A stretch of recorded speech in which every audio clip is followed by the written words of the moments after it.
Yes, everybody, welcome back to the channel. Stephen Howson, 5 things that we learned watching Manchester United become EFL Champions of the World 2023.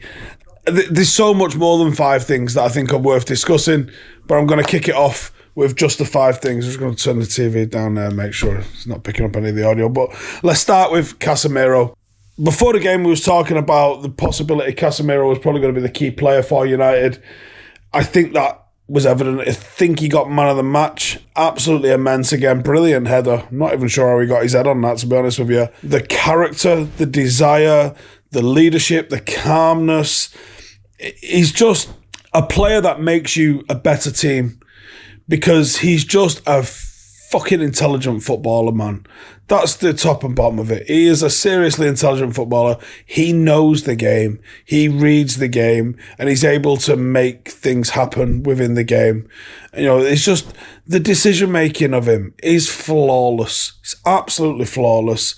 I think he's transformed the mentality of the squad. And I mentioned when I was chatting to Jay after the game last night, there's so many bits of the game that you miss. And I felt pretty lucky to sort of capture this little bit where Varane and Casemiro, and you think what those two have won, kind of going mental at each other, kind of saying like, you know, they're still hungry to win every game, every trophy, no matter what. And that's the characters that we really need in our squad. That is the characters we really got to have.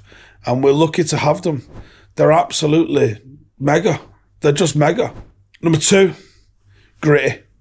We have developed this trait of being able to win games without necessarily being at full tilt, which is a massive, massive positive. It wasn't a great performance, but we did what it needed to be done to get the win. We have become hard to beat. We've started to be able to be a team that can collect clean sheets. Again, it goes back to the culture. The culture is just completely different. We're celebrating blocks and tackles, and I think that leads to more blocks and more tackles. We actually seem like we've got a team full of shithouses that'll do whatever they need to do. And I banged this out as a tweet because I was just sitting having a think about the match and the fact that United had this really tough game. I think Barcelona lost this weekend, and Xavi's come out and said, lost or drew. And Xavi's come out and said, players are exhausted after the intense game that we had on Thursday night. And you never see Ten Hag making those sorts of excuses. You never saw the press making those sorts of excuses. I've watched some highlight packages. I've watched some news reports. Everyone is absolutely gutted that Newcastle didn't win this game. Genuinely, they're gutted. And it was like, if Newcastle had taken their chance, you can hear it in their voice. They're absolutely devoted that United have won this. But Ten Hag doesn't make those excuses. Ten Hag isn't saying those things. Ten Hag's just like, the more games the better. And you know he doesn't feel that. He can't feel that. But it's what he says. It's what he comes out with. And he's coming out with stuff, and he's coming out and saying, here's what's happening, and getting on with it. And I've got to love it. And I've got to absolutely love it. You know, we had a difficult game against Barcelona. We have got a couple of areas in the squad that are probably irreplaceable for us right now. And we're probably running on fumes, but we're running. I do see games on the horizon. I think there's an international break coming up. I think some of United players need to have something a bit stiff or a bit tight for that and maybe not go. I think that'd be a good move in all honesty. But outside of that, shit, we are absolutely flying. And I wouldn't be surprised if we pick up more than one trophy this season. Which brings me to point 3, trophies. So our little trophy drought has ended. It's the longest drought the club has had in over 40 years, which is madness, isn't it, really? Like, Newcastle's is now 68 years. That's a drought. First bit of silverware since 2017, and that is what football is about. It is about collecting trophies. Unfortunately, I think the Champions League riches have changed football in the last 20 years, really. Made the top 4 a thing. Where getting into the top 4 was seen as more important than winning trophies. Well, football should be about winning trophies. It really should. That is the top and bottom of everything. It should always be about winning the trophies. It's how you quantify success. Unfortunately, the boardrooms see it differently because of the bottom line impact that the Champions League can have, but You know, I believe English football could do something about that. I think you could becoming like, throw a load of money at the EFL Cup, watch it become important. Same with the FA Cup. Watch it become important because you put money behind it and that.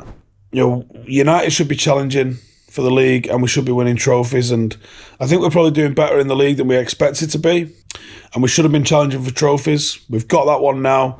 You know, the one thing that they held over Ollie's head was, yeah, he got to some finals, but he never won a trophy. Well, instantly Ten Hag picked up the first pot that he could, delivered it. So no matter what happens from here on in, they're not going to say that about Ten Hag. Number 4, super subs. So he's somehow developed a little bit of depth in the squad and the ability for having a couple of fullbacks, both sides actually, that can come on and do a job. Having the likes of Sabitzer in the mix, bringing Jadon Sancho back into the fold, bringing in Weghorst. We've got a few options around the pitch. We can't really replace Marcus and can't really replace Casemiro, but outside of that, we'd have a good go at replacing a few others, I think, and we'd probably do all right with doing them.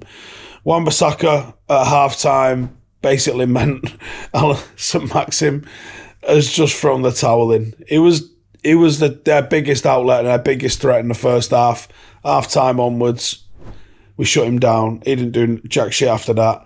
Really helped to solidify the game, and even though we were playing on the back foot, like, how many really serious clear-cut chances didn't they have? Obviously wasn't enough. You know, Sabitzer came on and steadied the ship. Scott McTominay looked the part when he came on as well. You know, we aren't really a million miles away from everybody within the squad knowing their exacting roles and being able to impart them in a game. And number 5, new era. So the Erik Ten Hag era really starts. He joined. He told us all that the Liverpool and City eras will come to an end. Shit, man, didn't think he meant this so quick. Liverpool are floundering. They've actually picked up a few points in recent weeks, but they're floundering. They're certainly nowhere near the threat everyone thought they would be this season. Manchester City are about to have all their title stripped off them. Who knows what the impact of that could be? I honestly could see Guardiola walking on the back of that. It definitely is the start of a new era. You know, I'm thinking, I want to ask you guys, are United back? Ultimately, the league and the Champions League is how we should be judged, and I think we will be judged on that. But no one's going to turn their nose up at this. They better not turn their nose up at winning this, because it's a great trophy for us to get over the line. And my expectations for the remainder of the season have to start with this. Can't be it. From this point here now, it can't be it. I want to see the FA Cup and or the Europa League, and I'd like to just see, can we get a good run of consistency going in the league? Because if we could, I ain't saying it, but let's just be in a position to capitalise should somebody else shit the bed. All right? Enjoy the win. Hope you had a great weekend. Thank you for all of the messages and comments and everything like that. Subscribing means a lot. Cheers to everyone that I met at Wembley as well. There was absolutely tons of you came and said hello. Appreciate the fuck out of you guys. See you in the next one. Laters. Hey, thank you for watching the video. If you are new around these parts, then don't forget to subscribe. My channel is proudly supported by my community on Patreon. If you'd like to get a little bit of extra content, a Discord group, meetups, five-a-side games, weekly podcasts, behind the scenes, and even an occasional bit of transfer news as and when I get it, then for the price of a pint, you can show your appreciation for the content that we make and get some goodies for doing so as well. Check the link in the description or click the button right here. You'll also find all of my socials here too if you want to follow me on any of those platforms. Nice one.